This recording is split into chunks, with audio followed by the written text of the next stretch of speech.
Before we get to Batya, let's get to the big three. Number 3. I know many Iranians living in New York and Washington, D.C., and they're great people. And we want to have this end peacefully, not horribly. They have to move quickly. Iran on the brink. There's indications now there's movement on their nuke program, but are they just stringing us along?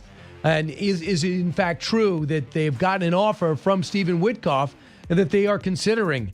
I hope not, because the offer looks way too nice. Meanwhile, Russia and Ukraine, not so direct talks in Turkey. We'll discuss. Number 2. But at other times, it seemed the inner circle was doing everything they could to hide the extent to which Biden was diminished. The third cabinet secretary told me they were shocked by how the president was acting. He seemed, quote, disoriented and, quote, out of it. Yeah, you think? Who knew? Who knew? What a shocker. Yeah, you all knew, and no one was even curious. And you're upset now that now we all know that you know. But what's staggering is now you're trying to make money off that you know. Follow that up. We'll talk about the cover-up and why they have to totally come clean in order to have any hope of being trusted again. Number 1. There's this piece written this morning about all of these Biden administration officials that are watching this with shock and awe. And they said, here's one quote, when his personal instincts, Trump's, coincide with national interests, it's pretty remarkable how quickly he can move. That is a Biden official watching this in awe. Yeah, because they had a guy that couldn't do anything. Batya Ungar-Sargon will comment on that. It's the final stop for the president, first overseas trip, making a major impact over in the Middle East. And what he's saying is, essentially, I need some investment. That means working together. I just don't want money. We'll work together on various projects. What do you need? You need AI. You want high tech, and we'll give you that. And you want military. We'll make you that. You'll pay for that. And it turns to trillions of dollars. 3 separate Arab nations, very oil rich. He also had this theme: no more messages on how to live and recognize Israel.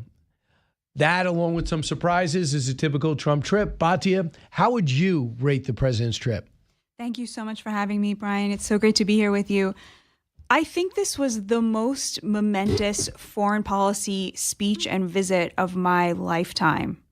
And it's utterly astonishing, although should not be surprising, that the mainstream liberal media has had an absolute blackout on the massive achievements. Not only has the president gotten over $2 trillion in investment committed from Saudi Arabia, Qatar, and let's see what the UAE promises, but the speech that he gave in Riyadh is an epoch-defining speech. If you had the Obama speech from 2009, where he said, there's no contradiction between Islam and the West because everybody wants the same things. Everybody wants to live in a liberal democracy, and you share those values. And that defined the failures of the democratic approach to foreign policy. And you had the sort of neocon forever wars of the Bush administration, which defined that era. Donald Trump has repudiated both of those. And what he is effectively saying is, we are going to put America first. And what we want from our allies across the globe is economic partnership and partnership in peace. What he wants to see is sovereign, strong allies who bring something to the table, who fight terrorists for us and invest in American workers. That is the formula. And this is going to define the next 100 years in terms of American foreign policy. It was an utterly astonishing, amazing moment. And that's why the media won't cover it. So you're not looking past the fact that Saudi Arabia has most of the hijackers were from Saudi Arabia. You're not working past the fact that that they had the Wahhabi form of Islam that gave us bin Laden. And what you're saying is, yes, that was then. There's a signs that this is now. So when it comes to Qatar, you're not looking past the fact that Hamas still is very comfortable there, and so does Iran. But at the same time, Israel also works through Doha, and they still have our fantastic air bases there that they built for us and that they pay 60% of all the costs for. You're saying even though there's downsides to the way they conduct their business, you think it's necessary to turn the page and treat it as business? First of all, if Howard Lutnick can go to Saudi Arabia and put that behind him, lost his brother and 600 employees in 9/11, I think we can really take a lesson from that. The question is not, should we be adjudicating the morality of the world?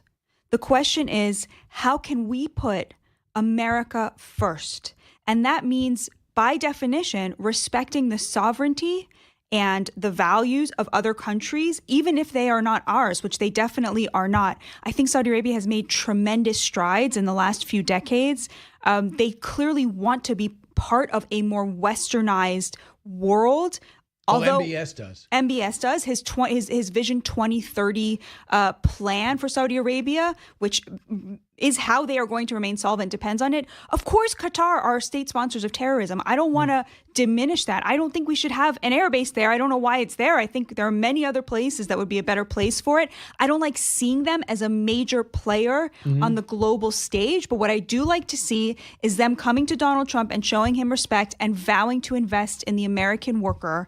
And hopefully what we will get out of that is, what President Trump asked the Saudis to do, which is to take on fighting ISIS in Syria and take over those prisons. So Alex Gray was a NSC chief of staff for President Trump, and he said this about his trip last night. Cut 8.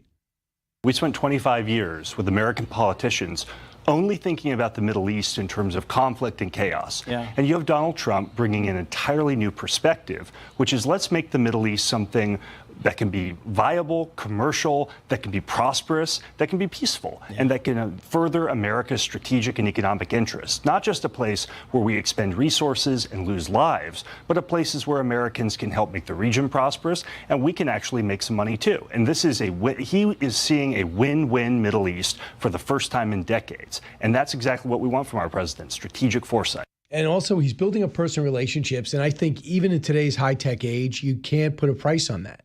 To be able to say, hey, by the way, we're not even talking oil and gas, which is fascinating, isn't it? We're not talking about OPEC. We're not talking about, keep up production, keep down production. This is how much control. That's what Joe Biden went over there for, the pariah nation. He went to visit because the price of oil was too high. Inflation was too high. And by the way, they said no to him. Right. And they said, let me think about it. No, I'm not going to give you an answer. So he left empty-handed with a fist bump.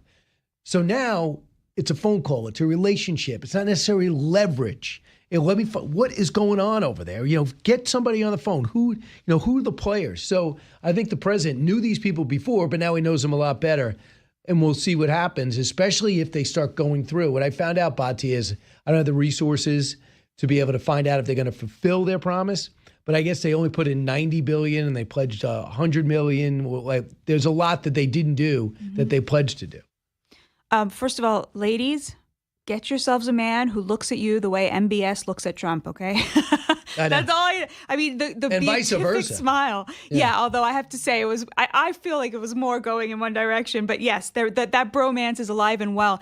To your point, Brian, the investment, Trump doesn't see the Middle East as defined by, Jew versus Muslim or Shia versus Sunni. He is not interested in adjudicating the beefs of these mullahs. He sees it as, are you going to go with Grok or are you going to go with, OpenAI, right? And to wit, as a sign of the peace to come, both Sam Altman and Elon Musk were on the trip together. So already bringing peace, to that beef right there. Yeah, he sees this as a major opportunity for the United States and for the Middle East.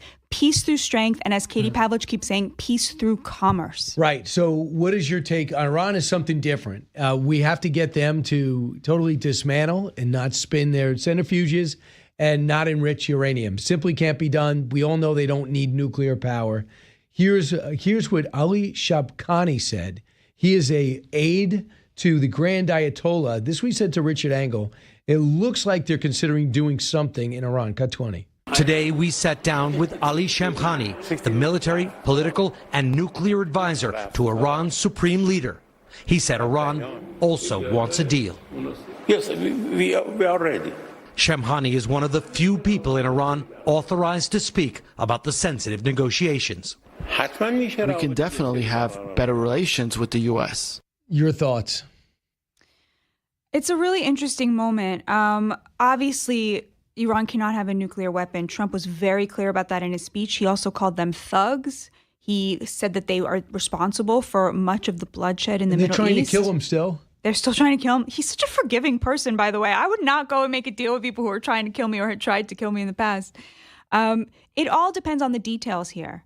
But thankfully, he has a lot of people in the Senate, people like Tom Cotton, who are very much on top of this. I don't think they're going to allow, and I don't think that Trump would sign a deal that was fundamentally bad for the United States and bad for Israel. And by the way, I don't think Iran would do something that's not going to be verified by the Senate. They saw what happened last time.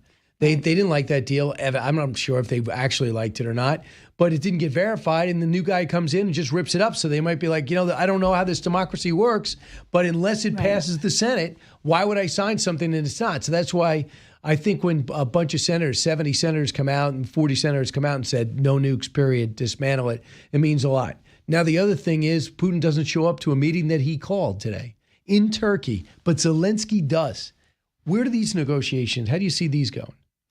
It's very interesting. I don't think anyone's shocked that he didn't show up. I don't think Trump is shocked that he didn't show up. I think he's sort of overplaying his hand right now.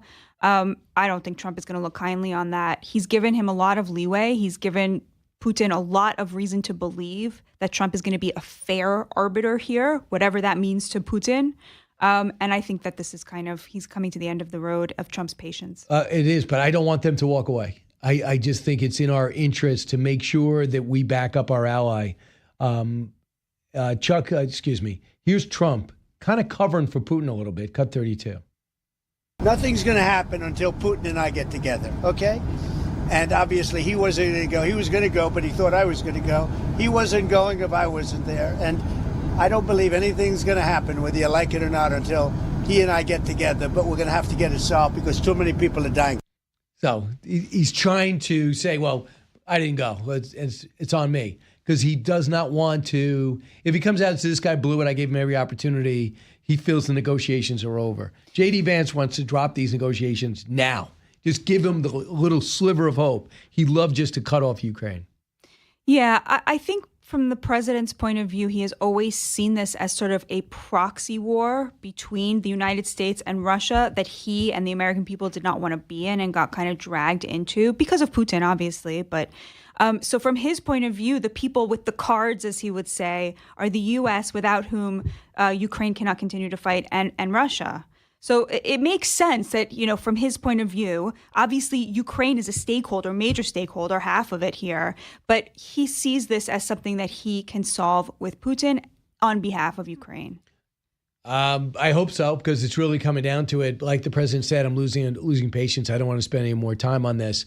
I just wonder what Putin's thinking, because the central bank could get sanctioned, could make things worse. Third-party sanctions, that would hit India and China, because we're hitting China anyway, I guess, in theory, because they're buying Iranian oil and they're getting cheap oil from Russia, and their economy's still tanking. Right. I'm glad you brought up JD, by the way.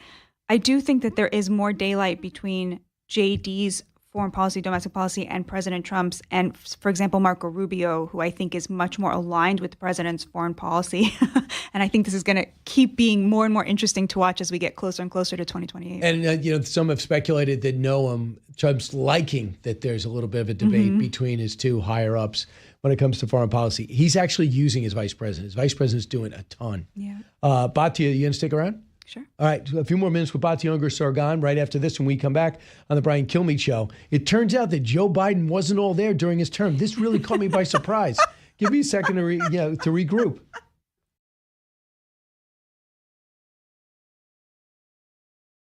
He is among the people that are responsible for this.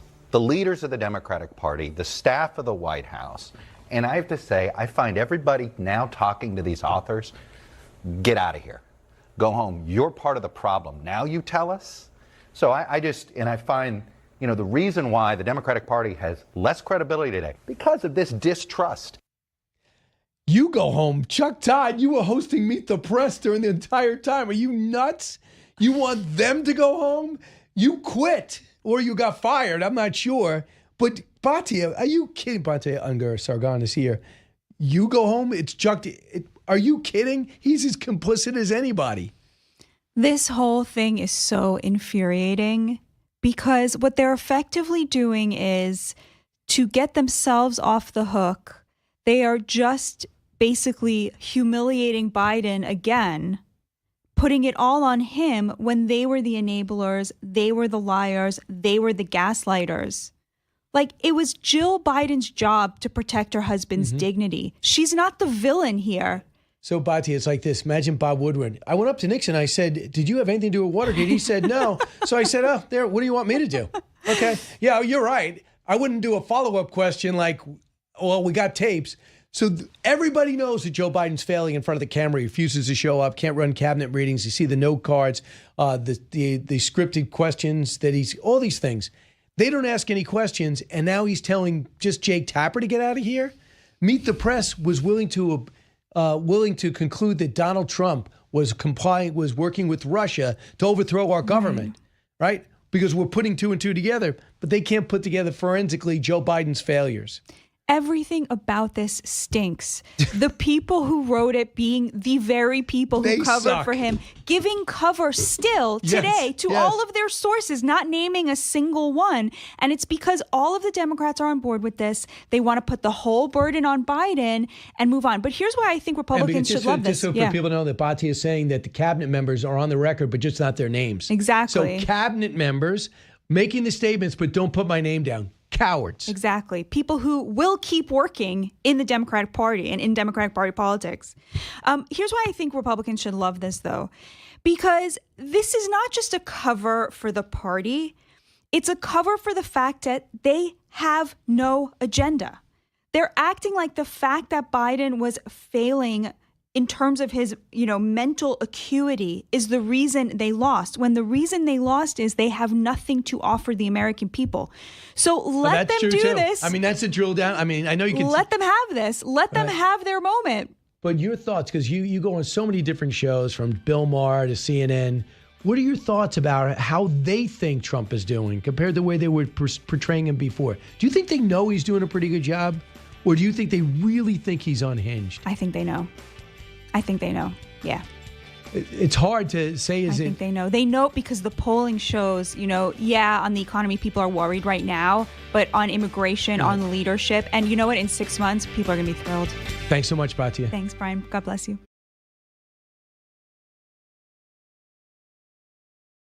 And it was not just cabinet members who were kept away from the president. Aides who had once seen Biden regularly say they went months without seeing him. Others told us that in some meetings, Biden would mumble incoherently, something the public only got glimpses of. It is used to make the brew beer in this refiner. The first cabinet secretary we spoke with told us they thought at some point these restrictions were about control. Yes, the president is making the decisions, but if the inner circle is shaping them in such a way, is it really a decision? They told us. Are they leading him to something? I get more outraged every time I hear this. And to think that Bill Malugin or Peter Doocy or one of our reporters isn't breaking this story because we were shielded from it and denied it, and they told us we were crazy and we're overdoing it and playing partisan politics, and they sat in that press room and nobody asked a tough question of Joe Biden like, where are you? Where is the president? How come your press secretary never says anything of worth? We all know about protecting and spinning, but you never said anything. And now that, this is the third or fourth book about how empty the Oval Office was. Josh Kraushaar joins us from Fox News Radio political analyst, editor-in-chief of the Jewish Insider. Josh, your thoughts about, of all people, Jake Tapper telling us this story. So, Brian, how many times did we talk about over the literally years, well before this was in the polls, that when you're closer to 90 years old at the end of any theoretical second term, that just doesn't make any sense to an average American, that it just was politically untenable. And apparently it was tenable to all of the people around Joe Biden in the White House, from Jill Biden, from Dr. Jill, down to his political inner circle. And it stuns me. I mean, it was one of the most flagrant acts of political malpractice I've seen in my years of covering politics. But there's also the media angle to it as well, which is that, why was this not the dominant story? I mean, we talked about it. It was sort of if you look at a poll, you could see that was a dominant issue in the eyes of voters. But for some reason, this was not the dominant story heading into 2023, 2024, when he was fully on board running and trying to scare anyone who was thinking about challenging him, including poor Dean Phillips, in a primary way. So it is remarkable looking back at that period. I mean, if you weren't watching Fox, you were blind to the obvious reality of what was happening. And it is a lot of Monday morning quarterbacking from people who were in the White House or people on the sidelines who bit their tongue and didn't say what was obvious to many other people. But that's why Joe Biden ended up having to withdraw from the race. That's why Kamala Harris lost as badly as she did, and it still is dogging the Democratic Party. I mean, I still am actually kind of stunned, Brian, that when you hear Chuck Schumer or other Democratic senators that are being asked about the revelations in the book, they don't seem to have like a really coherent response either, even to this day. And if you're going to run for president in 2028, if you're Pete Buttigieg, if you're anyone else, you're going to have to explain. I mean, I think anyone who was in that cabinet, in that inner circle, is going to be devalued as a candidate because they were there and they didn't speak up. It's so interesting. When I see this story, I'm thinking, I'm bored of the story until I read it. And then I read it, and I get so outraged by it. And by the way, there's no people going back and saying I missed some clues. They intentionally missed it. They regret that they intentionally missed it. But don't say that they pulled the wool over your eyes. I mean, give yourself a little bit more credit. That was a choice. So here's a Chuck Schumer being confronted about and others, and J.B. Pritzker, others, about this story, and they want to move on. But you can't move on and ask for our trust if you're not going to acknowledge your role in this. Cut 27. Do you think Biden deserves the blame for the loss in 2020? 2024? Katie, we're looking forward. We're looking forward. That's very backward looking. I don't really want to review all of it because it's past history. We're not looking backward. We're looking forward at this particular moment in time. We're looking forward. Facing all of this because you lost a presidential election. And is that not Joe Biden's responsibility for deciding to run again? We're looking forward. We're not in the History Channel. I'm not interested in going backwards in time. I'm interested in going forward. Well, the thing is, it's not your option. You lied. You covered up. If you for some reason believed he was okay making decisions, just didn't want to see you, then you should be furious at his inner circle who duped you in a way that you didn't think was possible. Remember, when we hear about Woodrow Wilson and that he had that stroke and that his wife took over, Edith took over for him, we thought that would never happen again. This is worse. Yeah, history repeats itself. We like to think we're in modern times and things that happened in the past can't repeat themselves. Think again. We are in sort of a very 1920s moment, if you will. Look, I don't agree with all those senators, Schumer included, that this is not going to be an issue going forward. I think if you're a Democratic candidate in 2028, this goes straight to the heart of your credibility. So if you were one of those Democrats who was in denial or said all the politically, attuned things and not acknowledging reality in running for president, I think it raises questions about your credibility on a whole host of other issues. And I think when you look at where the party's going to be down the road, it's going to be someone who's not from the past. It's not going to be Kamala Harris. It's probably not going to be Pete Buttigieg. People who have that association with Biden, who has become something of a discredited figure. I mean, I thought he was going to be doing a media tour. He was on BBC, then he went on The View, and it was the View appearance, especially the live appearance, was such a mess that it underscored the allegations that were in the book and that everyone's been talking about for so long. That he hasn't done any other appearances since then. So, I mean, this is a real problem, and it goes to the heart of the party's credibility. I think Democrats realize they need someone younger and an outsider from the mess of the last, 4 years that are not going to be tainted by that baggage. Josh, the thing is, how many big decisions were made by people that were unelected, 28-year-old staffers we don't know? How many big decisions did maybe the ones that Joe Biden made? We know about the Afghanistan, the minutes of these meetings, how he was the only one insistent that we're getting out. That's it, we're getting out. Generals would testify that they told him this would happen, and he did it anyway when he got to a certain soldier threshold. And how ironic it is that General Milley says that Trump's a fascist and we maybe should take the 25th Amendment into the fold, and they don't think about taking the 25th Amendment with a guy that sits in a meeting with his jaw open and doesn't say anything. Some people thought he was dead. Here's Ro Khanna in 2023 and 2024. Cut 29. Biden seeking re-election? Absolutely. I've seen the president twice in the last 2 weeks. I've had a conversation with him. He's completely mentally sharp. When the president is out there, he's at his best. Have him debate in the general election. I don't think Donald Trump will. I have spoken with the president. He is fully coherent. He is on top of details when I have talked to him. So the question is, Did he lie? Cut 30. Were you telling the truth back then?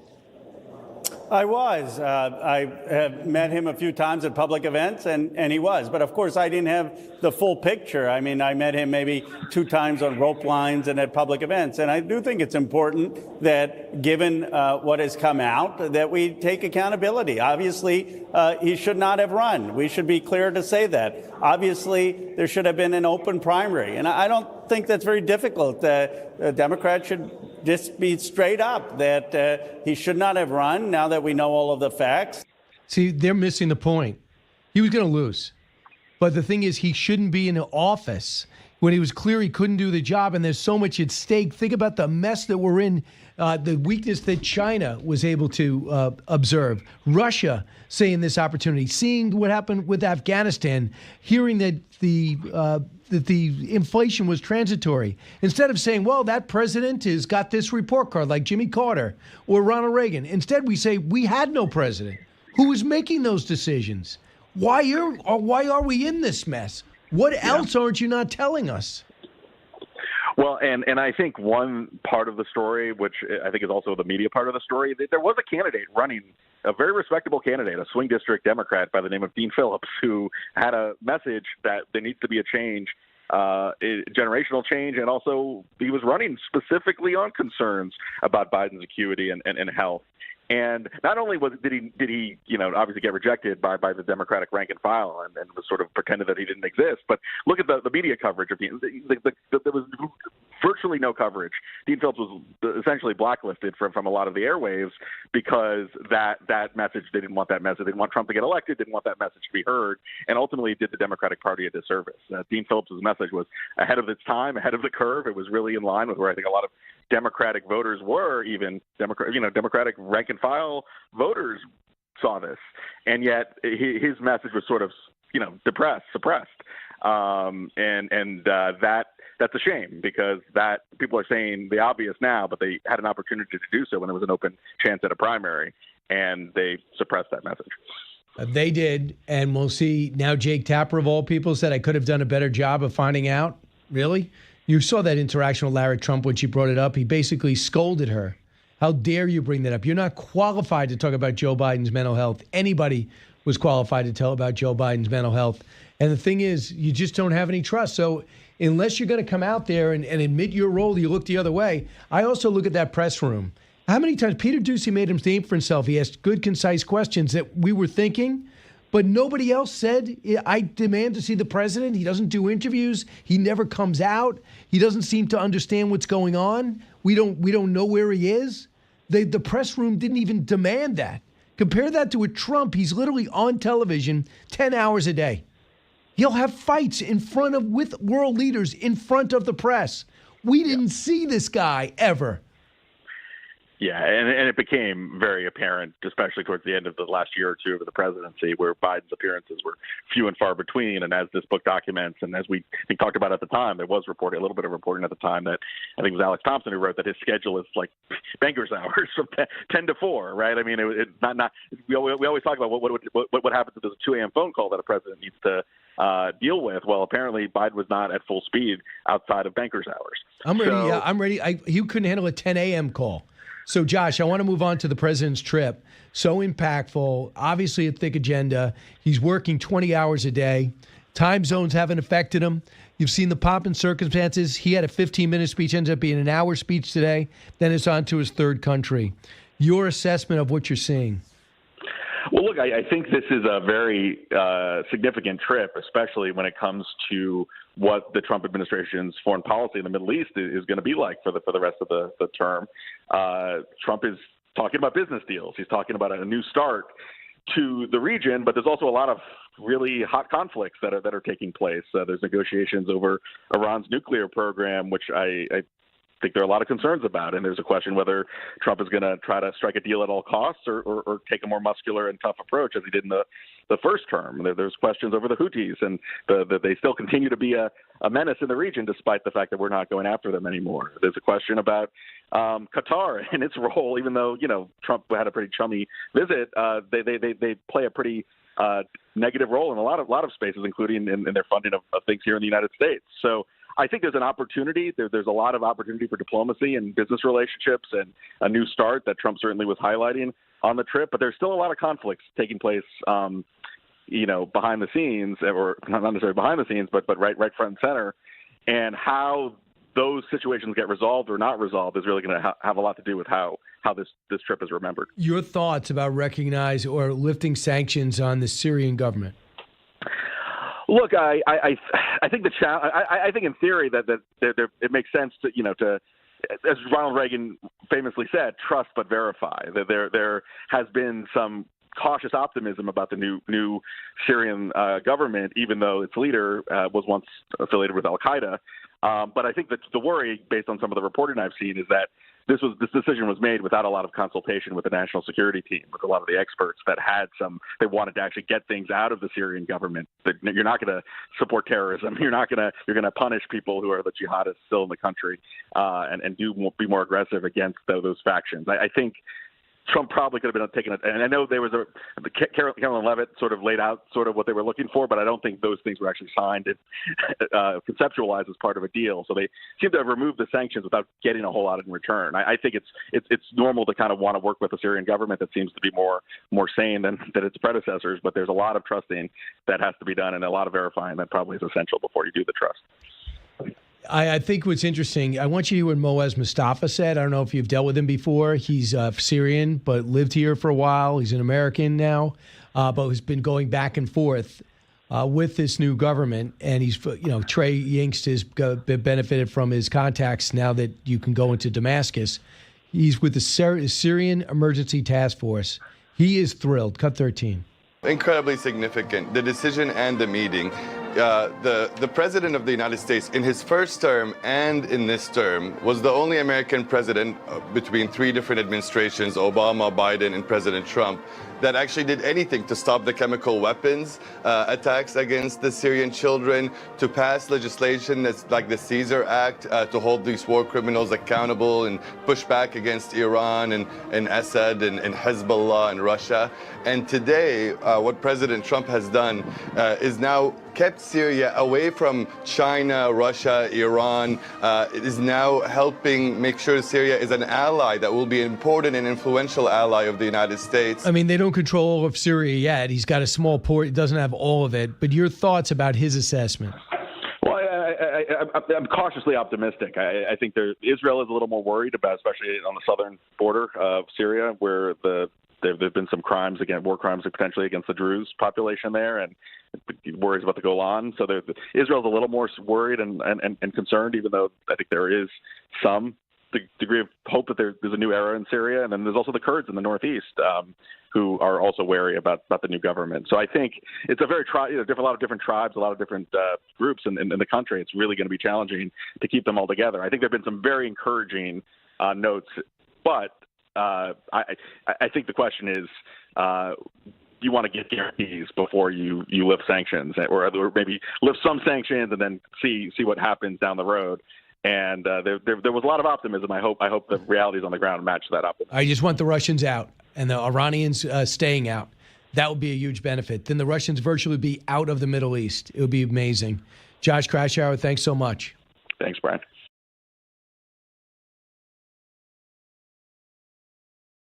Meanwhile, some big news, and that is Greg Gutfeld's got this great game show. It is on Fox Nation. It is out now, and it is fantastic.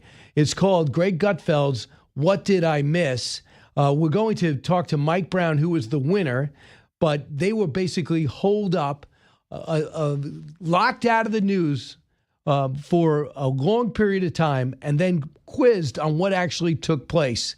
Here is how it sounded as Mike Brown was declared the winner. Oh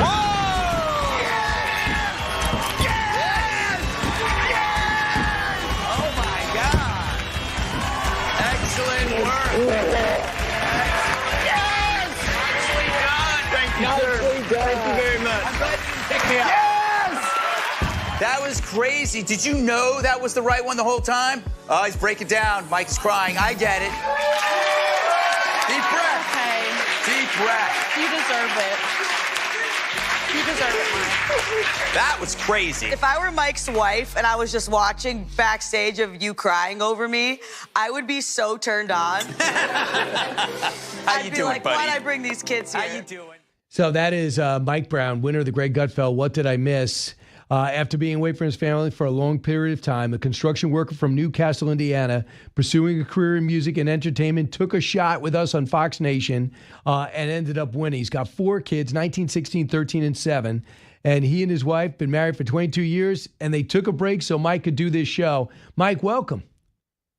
Thank you. Glad to be here, Brian. Hey, Mike, I know you just did Fox and Friends too. Tell everyone what you went through, where you were, and what you agreed to do. Okay. So we were in upstate New York. They put us in a house out, not exactly in the middle of nowhere, but for us it was.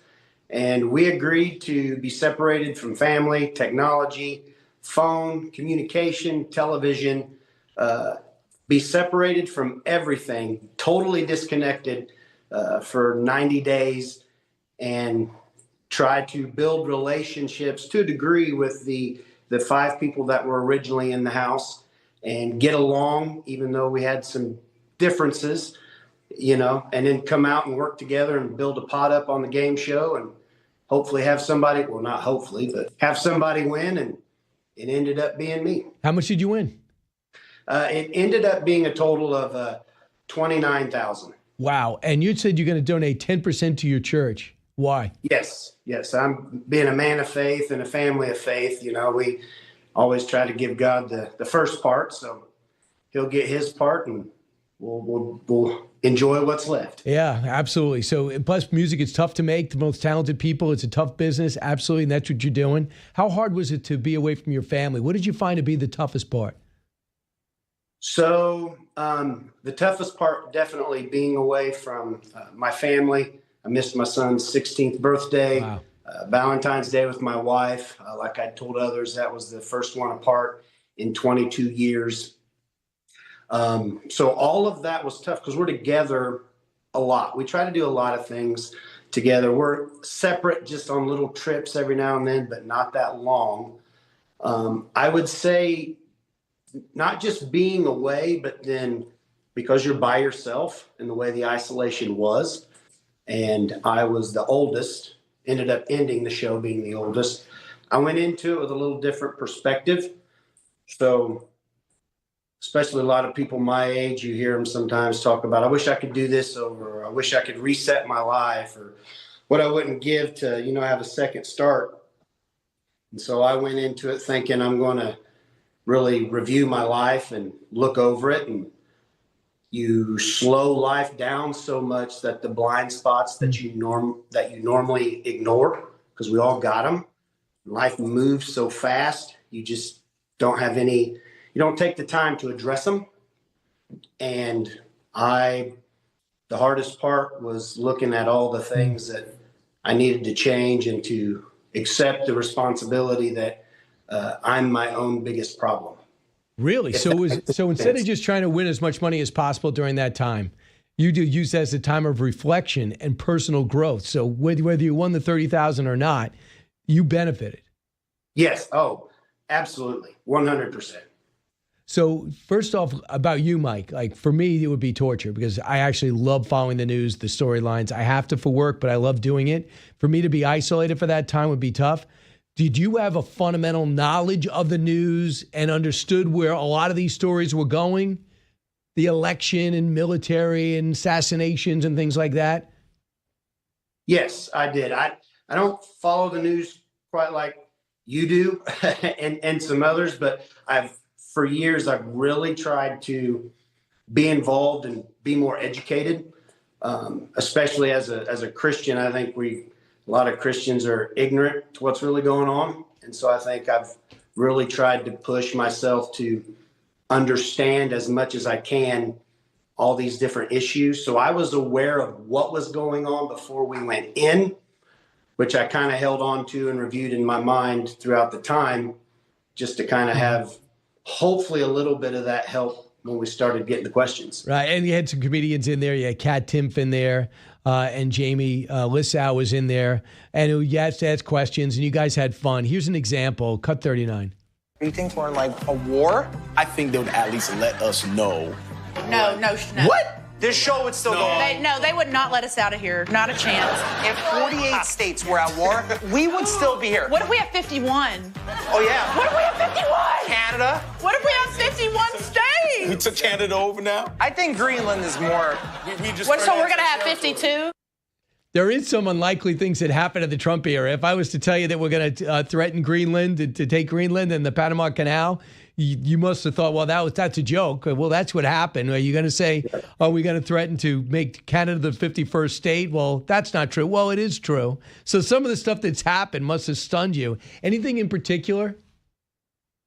I was one of the first out-of-the-box things that wasn't even addressed on the game show was the Gulf of America, because I didn't really think that would happen, but here it is. And then from the game show standpoint, the $1 trillion the Wall Street crash. I didn't expect that. That kind of took me by surprise. And then the whole sending Katy Perry up into space. I'm like, can't we put money towards something else? Been doing that, so yes. All right. Well, but you made some good friends. Yes, I did. I actually really enjoyed the other three people that we ended up, finishing the show with. Actually talked to two of them, Sonny and Mark, quite a bit throughout the week. Allegra stays a little more busy than the rest of us with all the stuff she does. So. Right. Nice. So it was a great experience. I'm so glad you won the money. It's great that you're giving back, and it's good that you use that time as a personal reflection. I'm just sorry you had to deal with Gutfeld. That's my only regret for you. Mike Brown, congratulations. Great to get to know you. Thanks for the quality time with our audience. Thank you. Appreciate it.